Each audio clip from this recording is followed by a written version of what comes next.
So, good evening, Sir LJ. My name is Julian Echang and I am the first reporter. So, ang re-report po namin is about stroke. So, ano nga ba ang stroke? A stroke is a medical condition that occurs when the blood supply to the brain is interrupted or reduced. So, medical condition po siya kung saan yung supply po ng blood dun sa brain ay na-interrupt or nare-reduce siya. So, dahil dito, na nagde-deprive yung oxygen and nutrients na dapat kailangan ng brain. So, dahil dito, nagkakause siya ng damage dun sa brain cells or tissue. Kaya siya nagli-lead sa mga, serious complications, which is stroke. So, types of stroke, ischemic stroke. So, ischemic stroke po occurs when a blood blocks a blood vessel in the brain. So, ang ischemic stroke is parang binablock niya yung mga blood na kailangan pumasok sa brain natin. So, isa rin siya sa mga sanhi kung bakit nagkakaroon tayo ng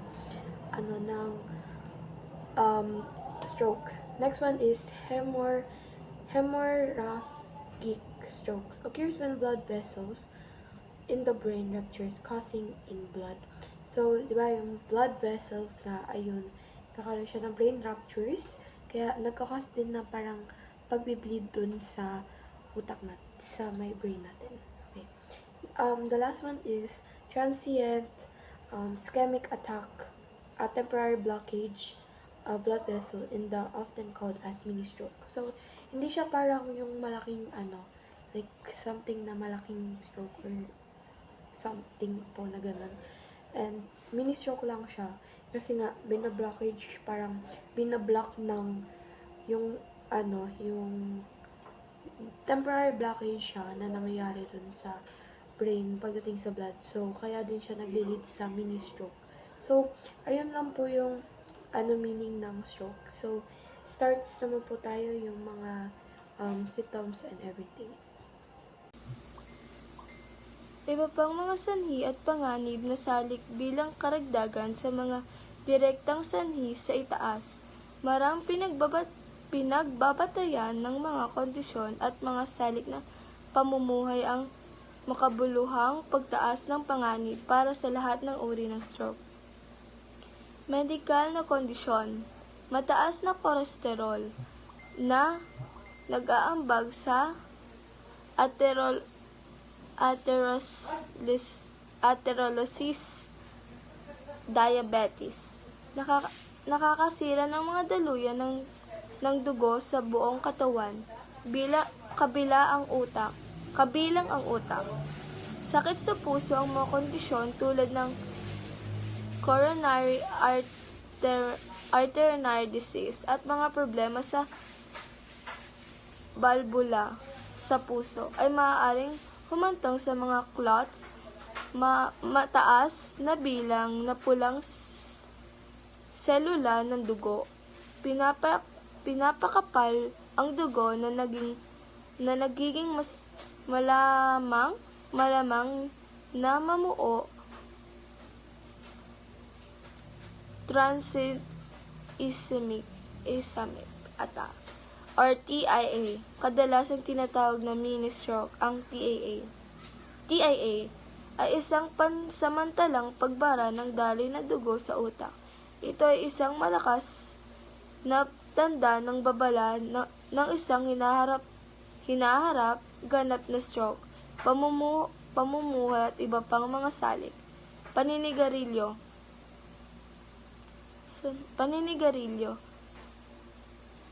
Pinipinsala ang mga daluyan ng dugo at ginagawang mas malagkit ang dugo na nagpapataas ng panganib na mamuo. Obesity. At pisikal na kawalan ng aktibidad, parehong nakakatulong sa mataas na presyo ng dugo, diabetes at sakit sa puso. Hindi magandang ideya na mataas ang saturated fats or trans fat at sodium. ay maaaring humantong sa mataas na kolesterol at hypertension, labis sa paggamit ng alkohol at ilegal na droga. Maaaring tumaas ang presyo ng dugo at makapinsala sa mga daluyan ng dugo, edad at pamilya history. Tumataas ang panganib sa edad at ang pamilya history ng stroke ay maaaring magpahiwatig ng generic predisposition. Ito pa ang ibang sanhi ng stroke. Bukod sa direktang pagbabara o pagdurugo sa utak, maaaring iba pang bagay ang maaaring magpataas ng panganib na magkaroon ka ng stroke. Ang mga ito ay tinatawag na risk factors o mga salik ng panganib. Una, problema sa kalusugan. Ang pinakakaraniwang panganib sa kalusugan ay ang sita presyon at mataas na kolesterol. Pinipiga ng alta presyon ang mga ugat sa dugo, habang ang mataas na kolesterol ay maaaring magdulot ng pagdami ng taba na magbara sa Safety habits ay mahalaga upang mapanatili ang kaligtasan at maiwasan ang mga aksidente at pinsala. Narito ang mga paraan upang magkaroon ng safety habits. 1. Tiyakin na ang bahay ay ligtas at malinis. Walang mga obstacle na maaaring magdulot ng aksidente. 2. Gamitin ang mga safety device tulad ng smoke detector, carbon monoxide detector, at fire extinguisher. 3. Mag-ingat sa kuryente. Tiyakin ang mga electrical appliances at wire ay nasa maayos na kondisyon at hindi nakakalantad sa tubig. Ang mga malulubang sakit. Narito ang mga reminders. Una, magpabakuna. Sundin ang schedule ng bakuna upang maprotektahan laban sa mga sakit na maaaring iwasan. Pangalawa, kumain ng balanse. Siguraduhin na ang diet ay balance at mayaman sa mga sustansya.